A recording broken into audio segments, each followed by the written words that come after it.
যখনই আপনার পুরনো পিস্টন খুলে নেবেন, তো যদি মনে করেন পুরনো পিস্টনটি ভালো রয়ে গেছে, গ্যাপগুলা ভালো আছে, যে পিস্টনের যে গ্রুপগুলা, তাহলে আপনারা এভাবে একটা সুতা নিয়ে বা একটা সুতি নিয়ে আর কি রশি দিয়ে ভালো করে ক্লিন করবেন। পিস্টনটিকে ভালো করে ক্লিন করার পরে রিংগুলা ইনস্টল করে নেবেন। তো এই পিস্টনটি কিন্তু ভালো, সেক্ষেত্রে আমরা রিংয়ের যে গ্রুপ আছে যে পিস্টনের, ওই গ্রুপগুলোকে আমরা পুরনো রিং ভেঙে পরিষ্কার করে দবদবে সাদা করেছি। যদি আপনারা এটা না করেন তাহলে কিন্তু রিং জাম হয়ে যাবে, সিলিন্ডারের মধ্যে ভেঙে যাবে, সমস্যা করবে। তো আপনারা আগে এই গ্রুপগুলো পরিষ্কার করবেন। তো আমরা এখানে রিংগুলো ইনস্টল করে নিয়েছি। তো এই ইঞ্জিনের প্রথম পার্ট আমি আপনাদেরকে দিয়েছিলাম যে ইঞ্জিনে আপ ডাউন ছিল, ইঞ্জিন ডাইরেক্ট হয়ে যেত, এরকম সমস্যা ছিল। তো আজকে আমরা এই ইঞ্জিনটি ফিটিংস করব এবং স্টার্ট করব আমরা সবাই মিলে, আপনারাও সাথে থাকবেন। তো আমি এখানে মোবিল দিয়ে দিচ্ছি, মামা এটাকে মেখে নিয়েছেন। নেওয়ার পরে আমরা এখন সিলিন্ডারে পিস্টনটি পুশ করব। তো এখানে রিংয়ের জোড়াগুলো আমরা 4টি জোড়া চারদিকে দিয়ে দিচ্ছি। আপনারা অনেকেই জানেন এটা কিভাবে দিতে হয়, আমি অনেকগুলা ভিডিও তৈরি করেছিলাম আপনাদের জন্য। তো আমরা এখানে রিং দেখে শুনে দিচ্ছি যাতে ভেঙে না যায়, জাম হয়ে না যায়, বা সুন্দরভাবে যাতে ইনস্টল হয়ে যায়, এরকমভাবেই আমরা দিচ্ছি। তো সুন্দর করে যতই ফিটিংস করবেন ততই ভালো হয়। তো আমরা সব থেকে বেশি হাওরে কাজ করতেছি, তো তো এখানে অনেক ধরনের ময়লা জীবাণু থাকে, তারপরেও অনেক চেষ্টা করি যে পরিষ্কারভাবে ফিটিংসটি করতে। তো এটা হচ্ছে আমাদের সিআর বিয়ারিং মানে বিগেন। তো এটা স্ট্যান্ডার্ড, এটা কোনো আপনার 00 সাইজের। তো অনেকেই বলেন যে স্ট্যান্ডার্ড ক্র্যাঙ্ক শাফট কীভাবে চিনবো, সেটা হচ্ছে কি আপনার বিগেনের মধ্যে 00 লেখা থাকবে, ওইটা হচ্ছে কি স্ট্যান্ডার্ড। তো আমরা এখন এখানে কানেক্টিং ক্যাপের যে বল্টু আছে ওইটা বসিয়ে দিয়েছি। এখন আমরা সিলিন্ডারটি এখানে পুশ করে দিচ্ছি। তো এখানে সিলিন্ডার পুশ করা আপনাদেরকে আমি পেজের মাধ্যমে অনেকটাই বলে দিয়েছিলাম কিভাবে করতে হয়। এখানে বাম সাইডে আপনার ফ্লাইহুইলের দিকে একটা গর্ত করা সিলিন্ডারের যে একটা লঘু দেওয়া আছে, ওইটা ফ্লাইহুইলের দিকে দিতে হয়। তো এখন আমরা কানেক্টিং ক্যাপ বসাবো এখানে। তো উপরের অংশে দেখুন লেখা আছে, ওইটা উপরের অংশে দিয়েই আমরা এটা লাগিয়ে দেব। তারপরে এখানে নাট বসিয়ে আমরা এটা হাতের আন্দাজ অনুযায়ী দুটি নাটকে সমান সমান করে টাইট করে নেব। তো এটা হাওয়ারের মধ্যেই নষ্ট হয়ে গেছিল।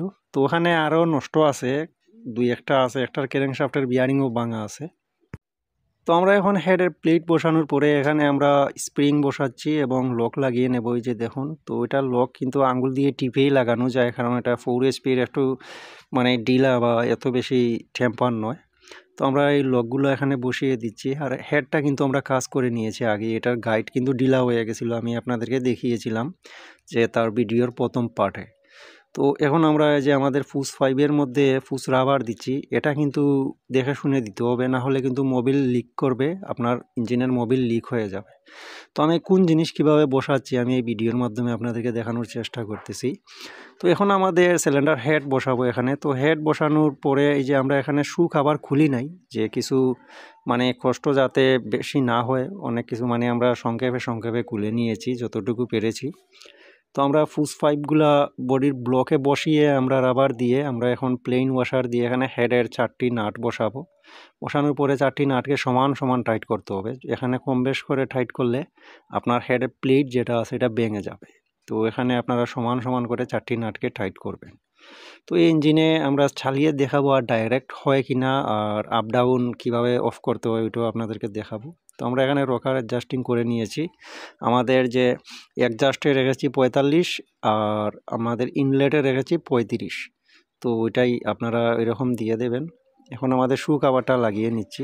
তো 4 HPর এই শু কাভারটা কিন্তু গুরুত্বপূর্ণ, কারণ এটা দিয়ে ভিতরে বাতাস ব্লক হয়ে এক সাইড দিয়ে বেরিয়ে আসে, এই যে দেখুন এক সাইড দিয়ে বেরিয়ে আসে, তাহলে ইঞ্জিন ঠান্ডা থাকে আর কি। তো এখানে আমাদের ফুয়েল পাম্প বসালাম, বসানোর পরে আমরা এখানে নাট বসিয়ে আমাদের যে স্টার্টার কভার আছে যেটা, এই কভারটি আমরা এখানে লাগিয়ে নিচ্ছি।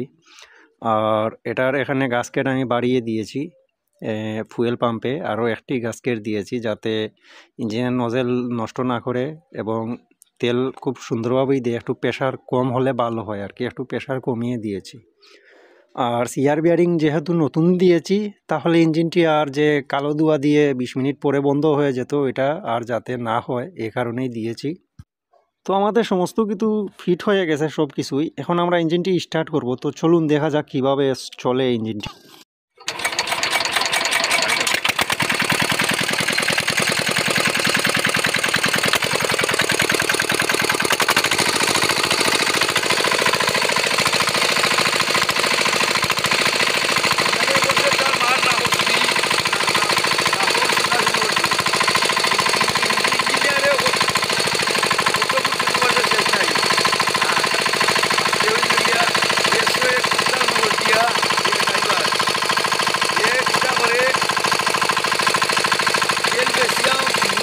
এবারে বাড়ি